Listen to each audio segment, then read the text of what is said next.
Salutations, people! Welcome to Page 3 Killers, Murders That Went Unnoticed, a podcast where we dive into the murder cases that went unnoticed by our nation's newspapers. Good evening, Page 3 Killers. Hi, guys. Welcome back.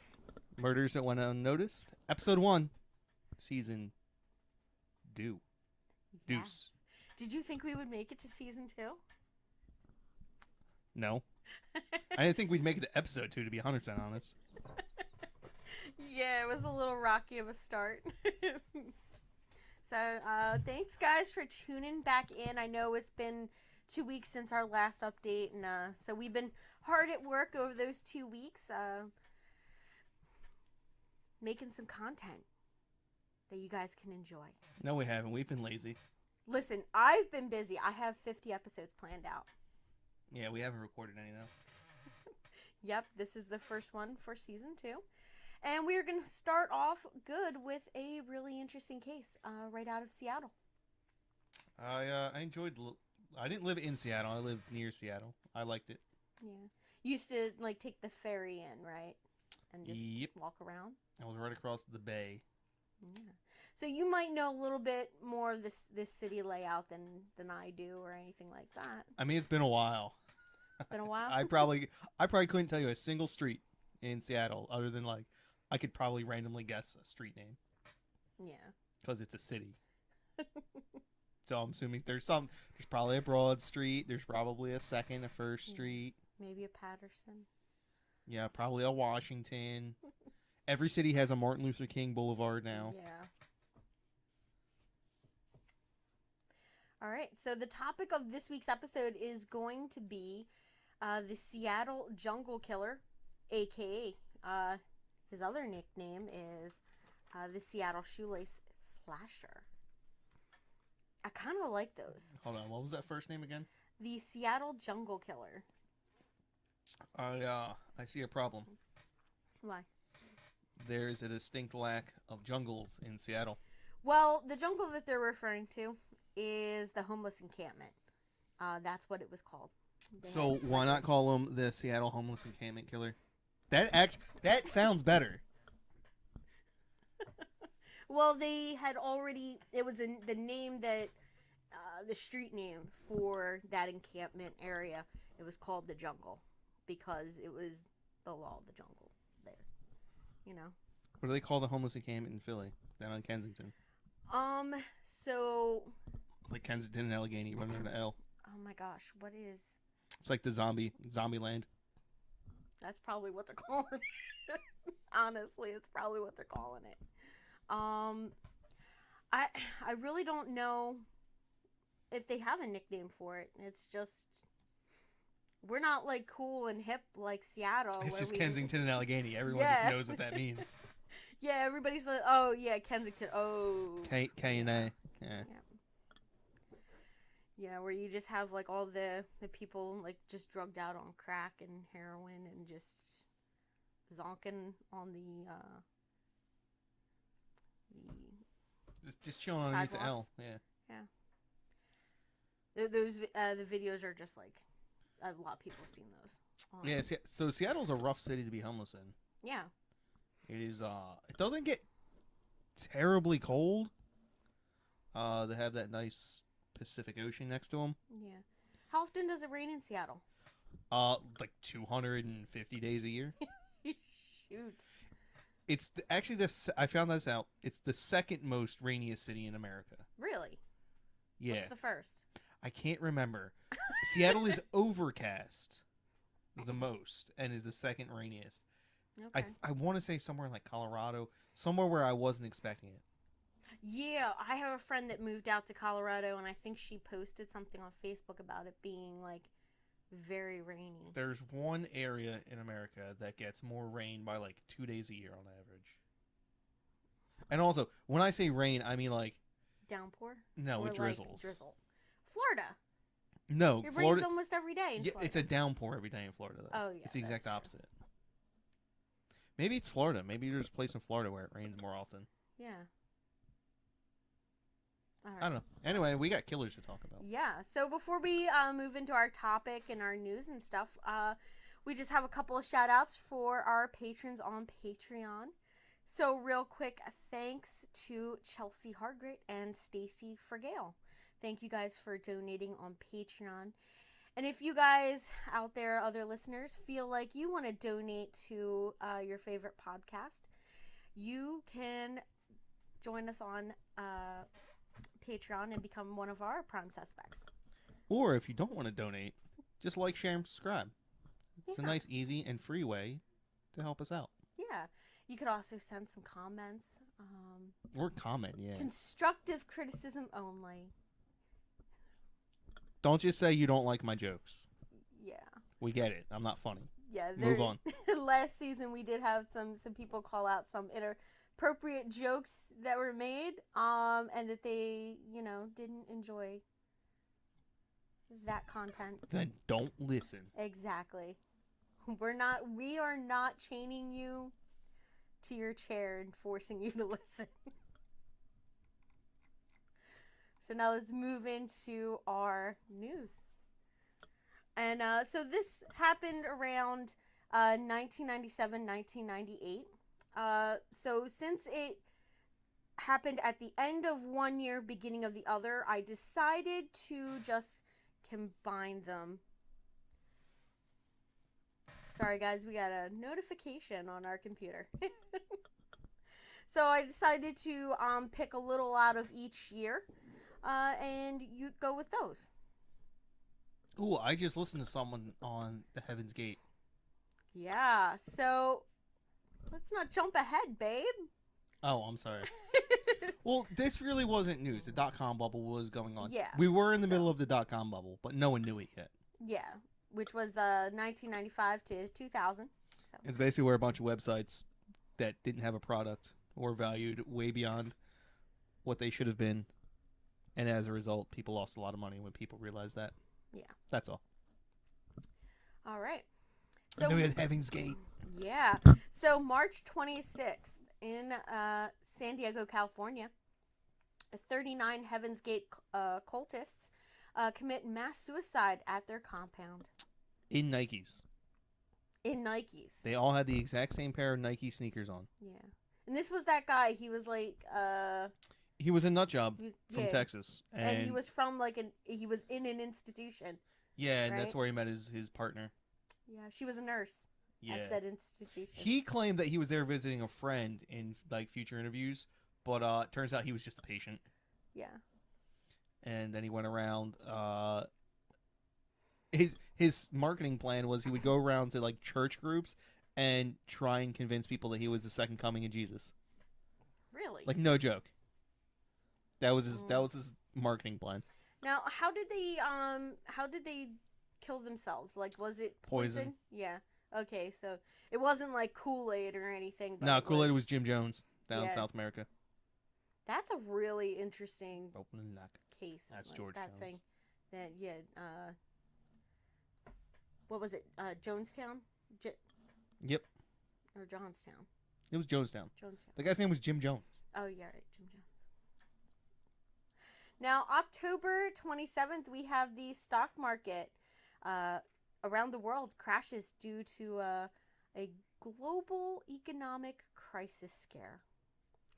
The Dow Jones Industrial Average follows suit and plummets 554.26 points, or 7.18%.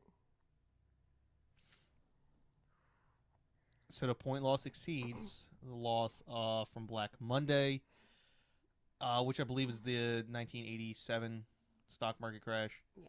Officials from the New York Stock Exchange, for the first time, invoke the circuit breaker rule to stop trading.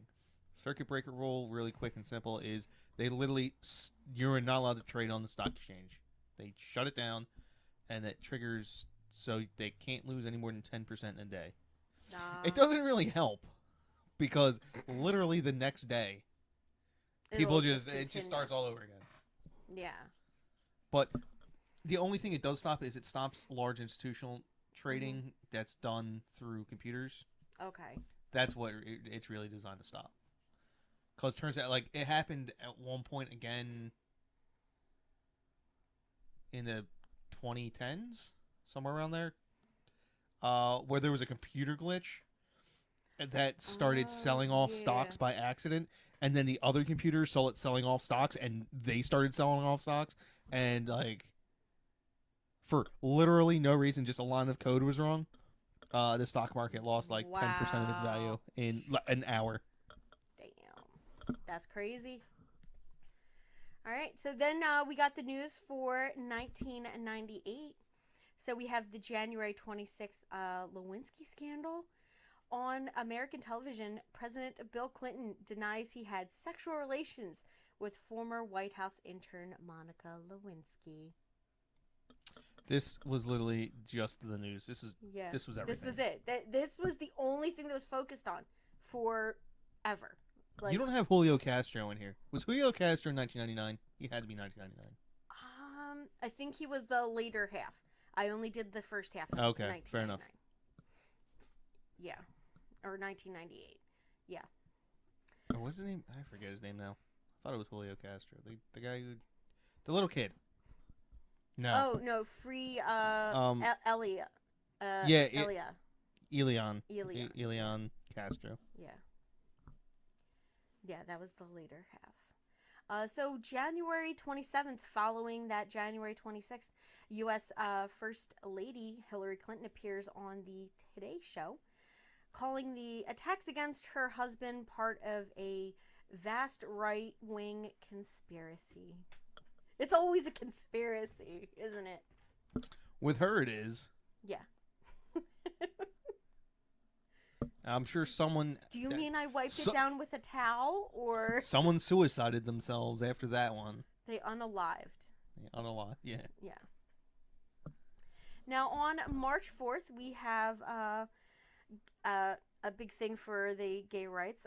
So we have the On-Call versus the Sundower Offshore Services. And that's the Supreme Court of the United States rules that that federal laws banning on-the-job sexual harassment also applies to both parties if they are of the same sex. Wait, why? I don't remember this at all, and I don't understand why this was still an issue in 1998. Yeah. I mean, listen, I'm just saying sexual harassment and stalking stuff is like way behind on anything like in every state.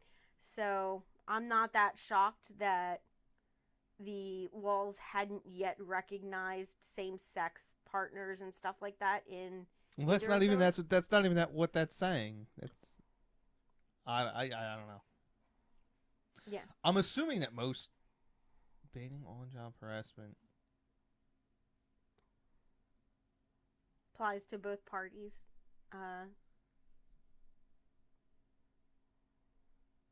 Okay, I see what it's saying. Sex. Yeah. I'm just making sure I'm reading it correctly. All right, so our next one is March 7th. So the Imperial Wizard of the Ku Klux Klan is fined for burning a cross in his garden and infringing on air regulations in California. I hate California so much, but I guess if they're gonna do it to anyone, this guy deserves it. Sure, I'm not gonna be too angry. I feel like they did it just to be petty. Oh no, it's the same reason. It's the same. Yeah. It's because they can't like infringe upon his rights to freedom of speech and shit like that, but they can get him for destroying the air quality. It's just like getting Al Capone for tax evasion. Yeah. All right, and then our last regular news case is April 30th. We have Daniel V. Jones, a cancer and HIV positive patient, commits suicide on Los Angeles freeway after a police standoff. The event was broadcast live on television and caused controversy about airing police chases. You don't remember that one? No, not at all. I remembered a little bit about it, but not much. I do remember the controversy over airing police chases. A little bit. At least, like, vaguely. Yeah. I mean, everybody can still remember the O.J. Simpson police chase. That was on TV. Like, that was kind of crazy. This one here was just, like, really sad, though. You know? Now we're going to get into our seedy side. So we're going to start off with April 16th.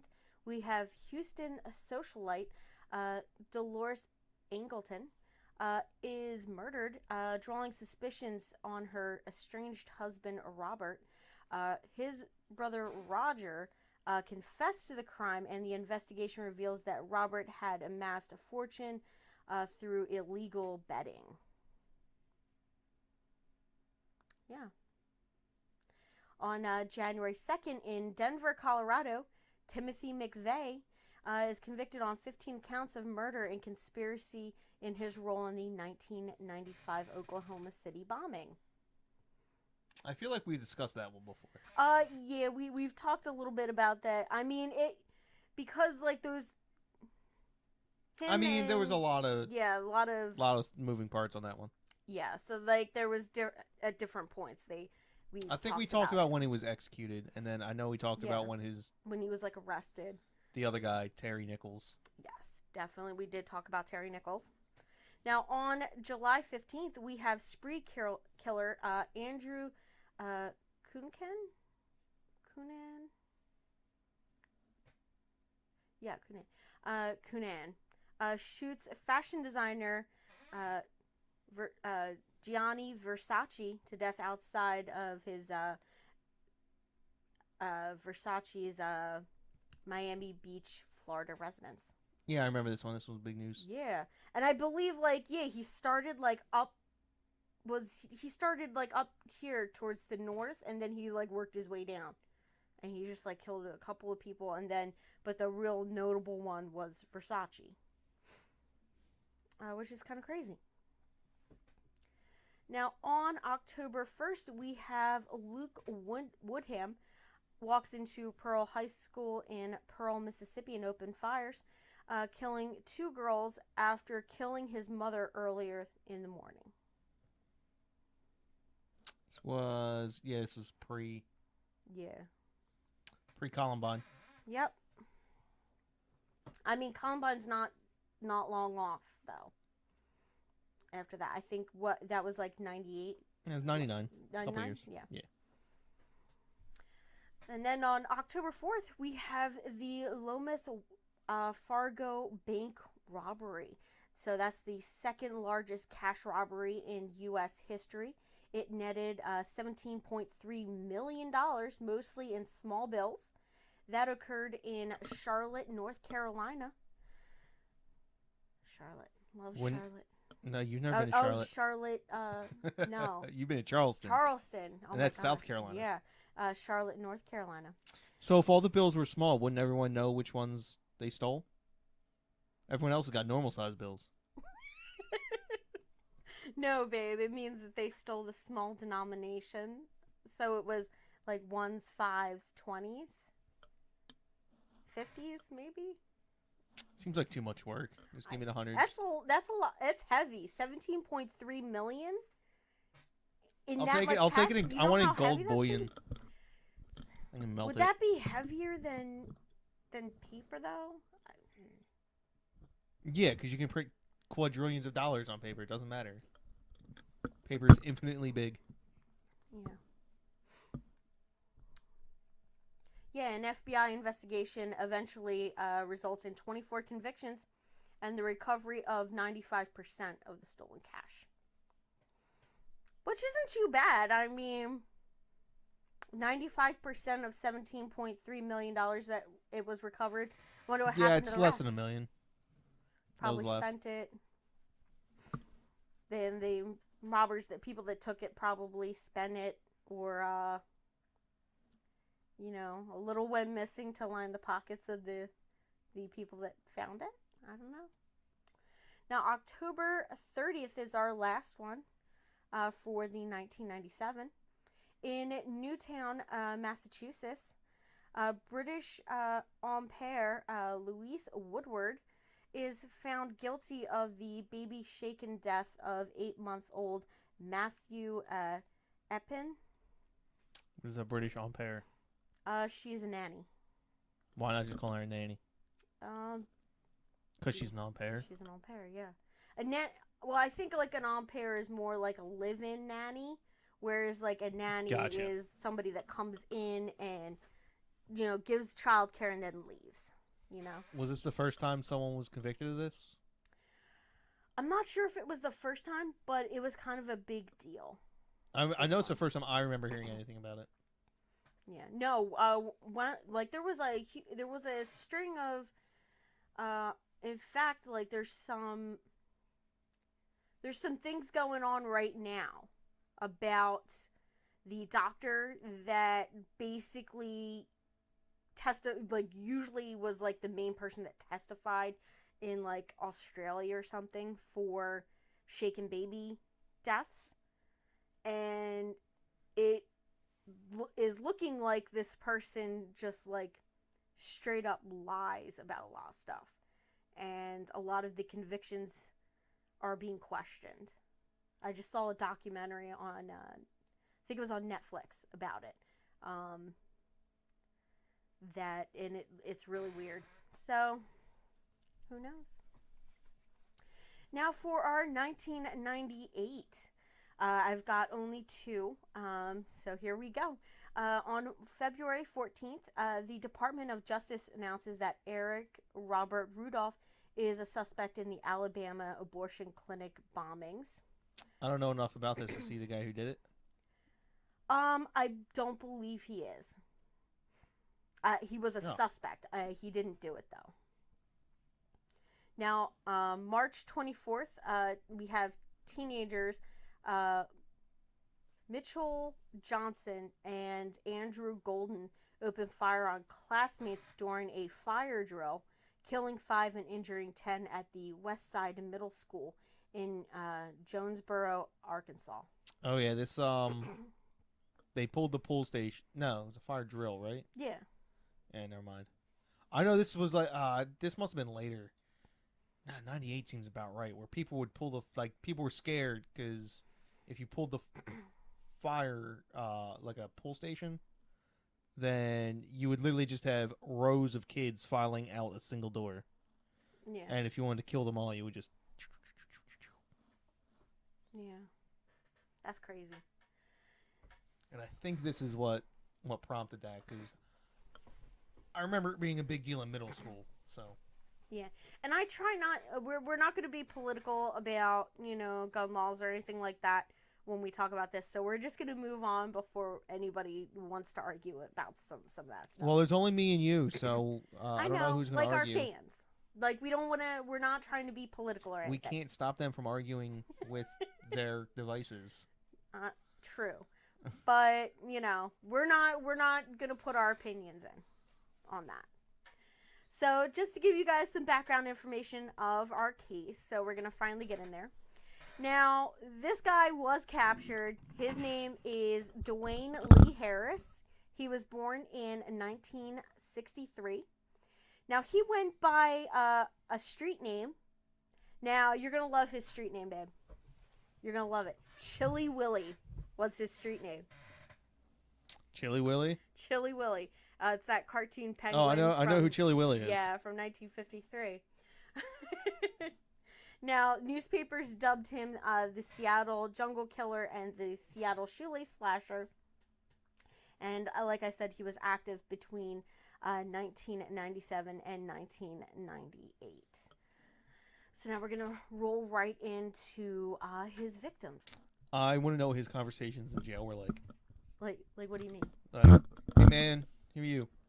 I'm Chilly Willy, the Jungle Killer. Yeah. Imagine me hearing that and being like, okay, just we'll talk again tomorrow. I mean, Chilly Willy, was his street name, and listen, I've watched a lot of crime dramas, and they always bring up these street names, and I've noticed that there are a few that are very popular. One being Mookie. Yeah, Mookie's a which is like the lot of top one, people. Mookie. And I'm just like, wow, really? Like I wouldn't think that that would be like a terrifying street name for somebody, but I don't know. All right, so his first victim on the it was on September 12th of 1997. A transient man wandering in the area found a set of skeletal remains of a woman. Her name was Denise Harris in the area of Seattle called the Jungle. Uh, and that is an undeveloped plot of land under the I-5 and I-90 freeways. You know where that is? Not off the top of my head. Yeah. So the Jungle is a green belt on the western slope of Beacon Hill in Seattle, and is known for its homeless encampment and crime. I didn't really venture over that way. Yeah. Now, portions of the jungle that sit underneath the freeway are often referred to as the caves, and were within easy walking distance to a nearby methadone clinic. Free drugs. Yep. Alcoholism was more prevalent in the southern stretch, while residents tended to remain isolated in the bushes in the eastern section. So, like, they had like little areas where different drugs were more prevalent than others. So the alcoholics tended to stick into like one area together, away from the meth addicts, who tended to stay in the caves area, which I found to be a little interesting. Now, a survey conducted by the city of Seattle and the United Gospel Mission in 2006 determined 111 people that were living in the jungle, after they made that there was 111 people living there after they made several attempts to close the encampment. So there's still 111 people that were remaining. Approximately 80% were male. By race, 45% were white, and the other 45% were black or African American.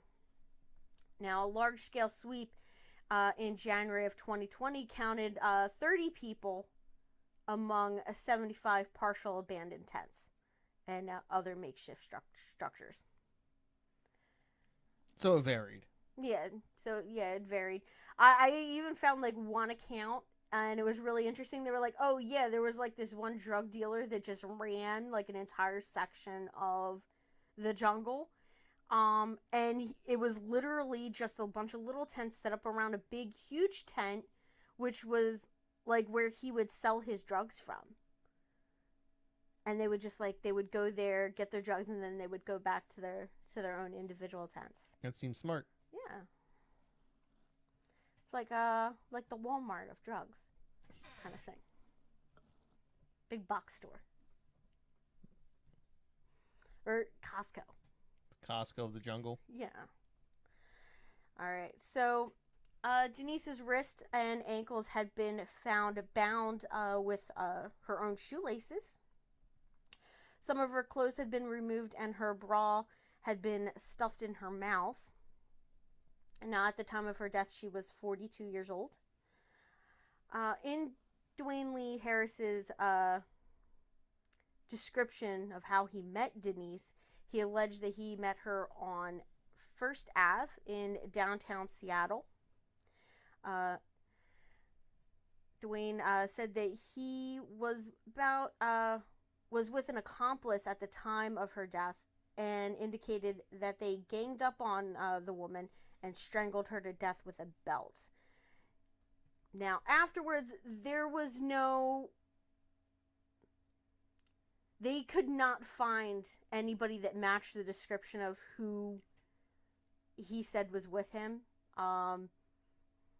So they don't think this other person existed. They think it was just him by himself.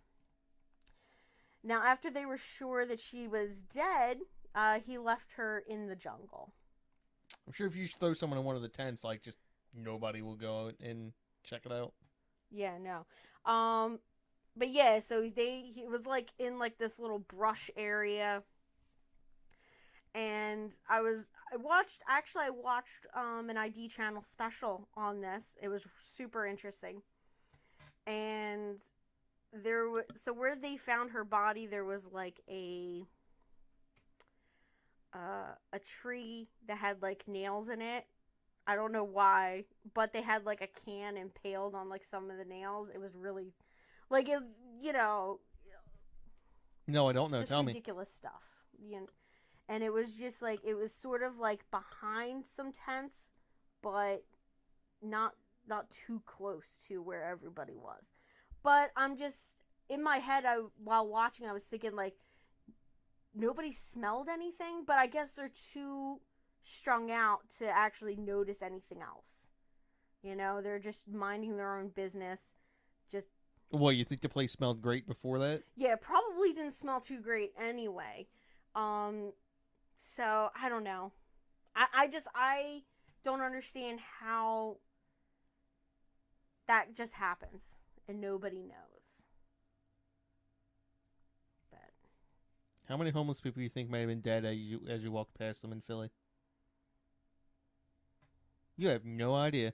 listen, the areas that I'm in, they're Mm-hmm. never dead because they're always asking you for money or for food or something, um, or they're rambling while they walk in circles. I've seen some people in Philly that I was like, I don't know if they're alive. Really, where?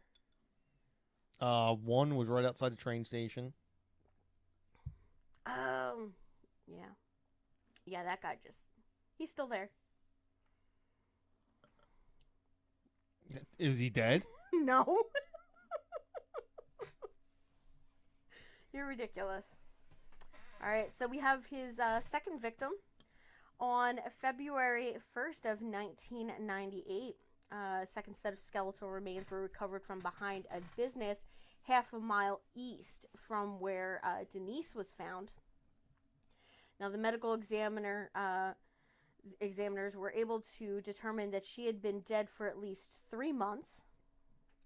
Now, she was identified as 33-year-old Antoinette Jones.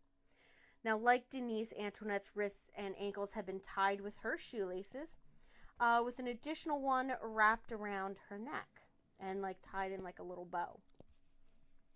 Now, according to court documents, Dwayne Harris met Antoinette shortly after killing Denise. He claimed that they argued about whether she had stolen some drugs from him, and in a fit of anger, he basically choked her to death with a leather belt, and then decided to tie a shoelace around her neck. I mean, did she steal drugs? I don't Mm-hmm. know. Like, I really don't. It was mentioned that these ladies were Of the night? not necessarily. I mean, they might have had an unsavory lifestyle. Some of them were into drugs and had some other issues going on. But I can't remember if anything said that they were like prostitutes or anything like that. I didn't. It was probably referenced that they were, but like I don't have 100% knowledge on that. Now, his third victim, so that one is on January 10th of 1998. The body of an unidentified female was found at the bottom of an outdoor stairwell of an apartment building near near Airport Way South and Royal Burrougham Way. Blah. Yeah. Which is also less than half a mile from where Denise's body was found as well. So it made like a little triangle. Like now she was identified as 25-year-old Olivia Smith. Now Olivia, unlike the other two women, had been stabbed to death. She had numerous puncture wounds and slashes across her neck. And according to court documents, Dwayne apparently killed Olivia after a violent fight between them over the terms of their of a drugs for sex deal that they had set up. Yeah. Now we're going to talk a little bit about his arrest and trial. So oddly enough, he first was in jail not for rape or murder or anything like that, or like he was in there for a robbery charge after committing the murders. So he committed the murders. He got arrested. So the murders stopped. Right? So the cops were like, "Oh, okay." You know.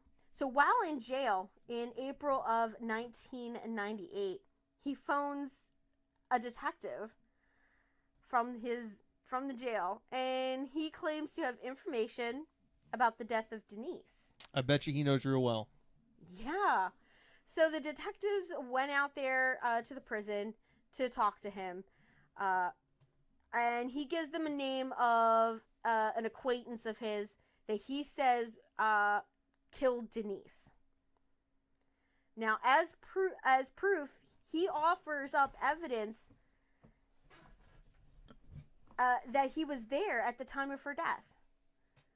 And the cops are like, "Oh, okay, yeah, tell us more." So he tells the detectives that he banged his head on a can impaled on a nail in the tree near Denise's body. Now, after inconsistencies in the information that he gave them was raised, he stopped answering questions and assisting the investigation. Because they had no other evidence that Why would anybody else was there. Invite the police to make up a story? Yeah. At least just wait till they come and talk to you. Yeah, so he was like hoping to like get some years off of his sentence for the robbery charges by helping them solve a murder. And then he turns out like he's the one that did it. Like, now the next break in the case was when the detectives investigating the murder assisted a fellow detective who pick up a young woman for questioning. She was a prostitute who was working the street in the late 90s. And in passing conversation with them, they were like trying to like basically talk her into leaving the lifestyle and getting clean and, getting off the streets. So in this passing conversation, they basically are just talking like, "Oh, I bet you've seen a lot of stuff, out there." And she's like, "Yeah, one time this John tried to tie me up with my shoelaces. It was the scariest thing." And the cop is just like, "What? Are you serious? Hold up." So she says, yeah, she was, she took this John to a hotel room. She said once she was naked that he tried to tie her up, but she got a little scared because she didn't like she didn't like the situation. So she got scared and fled the hotel room, leaving her clothes behind. So she's like, "Yeah, I was literally just running down the street naked with no clothes." And I think she ended up getting picked up or something by another officer. They got her somewhere safe. But by the time they went back, this guy was gone. So he asked her if she knew the name of her John, this guy. And she replied, "Oh, yeah, I know his street name. It's Chilly Willy." Good old Chilly Willy. So they are like, "Wow, we just talked to this guy named Chilly Willy." So they show her a picture. It's him.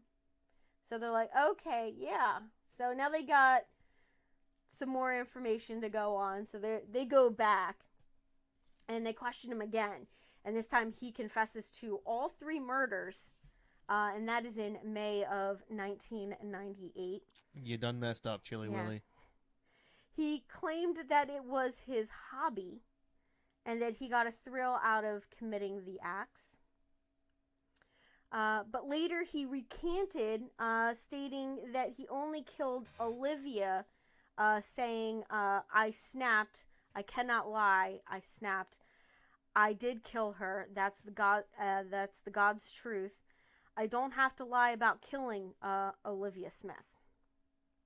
Now, shortly after his confession, he was charged with all 3 murders and detained in the King County Jail on a $5 million bail. Something tells me the guy from the jungle ain't posting $5 million in bail. Yeah, no. Now, at his trial, Harris had to be strapped into a restraining chair due to his unruly behavior. So he often shouted obscenities at the judge, pushed chairs and threw objects, argued continually with the prosecutors. So he was quite a disturbance at his own trial. Now, he was described as cunning and a manipulative predator who preyed on vulnerable women.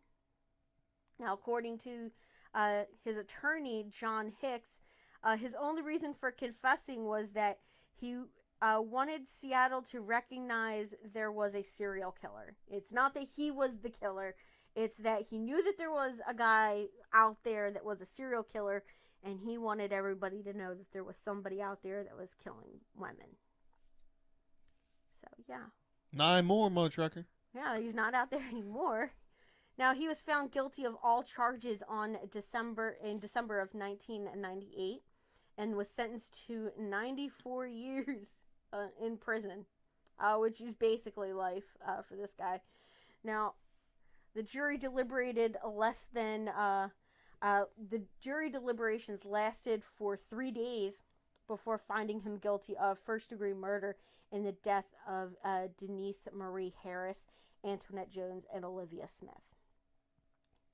Now, at his sentencing, while strapped in a chair, I might add, he was seen nibbling on candy and occasionally smiling at the judge as the judge imposed his 94-year sentence. Now, upon hearing the verdict, he shouted in the courtroom. He shocked the courtroom by dropping his head backwards and laughing. Now, his final words to the court, Harris told the King County Superior Court Judge, Marcia Peckman, there were more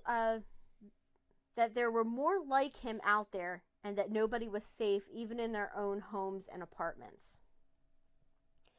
Now, he also added that there was no true justice, as he was still living and breathing and had certain privileges in prison. And this is a quote that he said, I'll still walk in the yard. I still got radios, TV. I'm still gonna kick it. This guy he's an asshole. Okay, like, he's just such a dick. Like, I can't stand these guys. Like, they're just so ridiculous. Now, he also expressed his hope for the victims' family's forgiveness. Which, I mean, you're going to go and act like that, and then you're going to turn around and be like, oh, but I really want you to forgive me for taking away your loved ones. It's sort of, like, so shitty. Now, upon being escorted out of the room, he hurled insults at the jury that convicted him. Initially at the Callum Bay Correction Center. Dwayne Lee Harris is currently serving his sentence at the Stratford Creek Correction Center now. In an interview, Harris claimed to have committed up to 32 other murders. No evidence has been found to link him to anything else. Seattle doesn't have that many murders. Yeah, no. I mean, I don't know how long he's been doing it, but 32 seems like a lot from one person. Yeah. Now, Dwayne Lee Harris's murders and related investigations were adopted in the first episode of Real Detectives, which was a Canadian produced docudrama. And this is the one that I watched. So he was featured in season 1 of episode 2 of American Detective, which is the documentary series from ID, basically ID Discovery Plus. Yeah. So I watched that one, and that was really good. And that's where I got a lot of my information. Yep. So that is everything I have on the Shoelace Slasher, the Seattle Shoelace Slasher, or Seattle Jungle Killer. He's a real douchebag, as you can tell. I mean, he's clearly just mentally. Yeah, unhinged from years of drug abuse and nonsense. Exactly. I had to deal with these type of people. Well, I don't know how many people they killed, but I had to deal with these people today. Really? Yeah, we won't discuss it. Well, not on air. Now I want to know. Everybody wants to know now. You can't just the homeless population. Oh yeah. Where we live. It's just like, I don't know. They're frustrating. Homeless population. Oh, you mean at the I was trying not to say where I was. Okay, yeah. Yeah. I don't really want to disparage totally them. Get it. Yeah. But they're frustrating human beings to be around for any length of time. Like, I mean, in the city, at one of our old offices that we used to stay at, we were like on one of the hot upper floors, and right below our window area, we had a group of homeless men that would just like chill and hang out. See, and they would get high and drunk, like, and then they would try to like fight each other. I don't mind most of the guys down in the city. Yeah. Because, I mean, the worst they're usually going to do to you during the day is just ask you for money. Yeah. Unless you turn around and you just see one pooping. Yeah, whatever. Which is, you're just like, oh my god. That's gnarly. Okay. Yeah. But, like, out in the suburbs, they're privileged. They think people owe them something. Yeah. You tell a guy no in the city, and honestly, he thanks you for just acknowledging his existence. Yeah. He goes, hey, bud, got a few dollars? And you go, oh, man, sorry, all I got is cards on me right now. Oh, well, at least you talk to me. You're better than the rest of them. Yeah. Like, there was one, I haven't seen him in a while, but that's because I don't go down in that area anymore. So there was, like, an area where I would have to, like, walk. The bigger guy who always asked for cigarettes. No, not the bigger guy that asked for the cigarettes. No, he was like a smaller guy. You could tell it was just years of like hard living on the street. And he was always so nice, and he would just sit there just quietly. He would just he would have like his little NPR radio station turned on, and he would just be listening to that like real low, not too loud, because he didn't want to disturb anybody. And he would just be sitting there, and when you would walk by, he'd say, "Oh, give me a smile, beautiful," like to all the women, and he'd say, so it was sexist. No, he would say, "Oh, you're looking snappy, young man," like kind of thing to the guys and stuff like that. He'd be like, "Have a good day." So I used to give him like my sandwiches.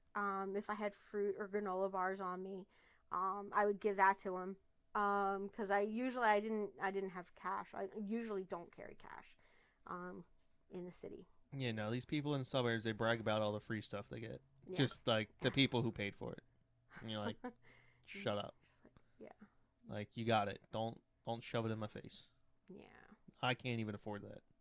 the one day the guy was just bragging about his like $1,000 cell phone that the county just gave him.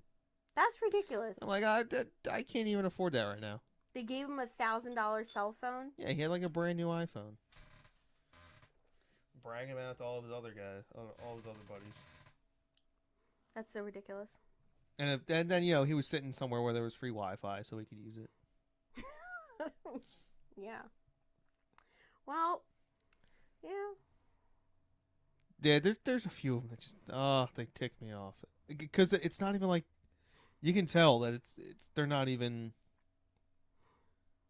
There's probably some drugs involved, but they're Yeah. just kind of crappy people. Yeah. Like you can tell in the city, you can definitely tell. The ones that are more friendly are usually the alcoholics. And they're just on the streets because of booze. Because they can't hold a Because job. because they can't hold a job, and and then but See, the mean ones down in the city are the ones that like drugs. booze is cheap They're enough. All they need to do is scrounge together $5, yeah, $10 a day. exactly. Yep, The ones on drugs, they need to beg, borrow, and steal. yep. Uh, so yeah, usually the ones that are on drugs are belligerent in the city. I've found, but I only go down once in a while. I'm not down there all like every day. And because of coronavirus, a lot of like the people that were usually like homeless, they're just like not in that area anymore because they had to go to a more populated area. So they're Oh not down yeah, in Center City. So they moved out into like areas where there's like more people. that's when you tell the really desperate homeless people they don't even care that there's people there. Mm-hmm. They're not even begging. Yeah. They're just there. Yep. So yeah, I haven't seen a lot. The only problem is like every once in a while I'll see like on the L, you'll see like a couple that get on there and then they decide they're gonna like do their drugs like right there in front of like kids, like, which is real shitty. Anyway, Yeah. Sorry about that, guys. But yeah, so that is episode 1 of season 2. So next week we will be back at the same time next week with another riveting episode. And I think you guys will like it. I think you guys will like the next one. I like the next one. I like the next like 4 or 5. And then there's one that's I'm like, maybe not. yeah, that means I'll like it. But yeah, that means you'll like it. But I have some really great episodes planned out for us. If you guys have anything that you guys want to hear about a particular case, reach out, let us know. And you can reach out to us on Facebook, Patreon, YouTube. I need you to hurry up because I need to Email. finish dinner. All right. All right, guys. See you next time. Bye. Bye.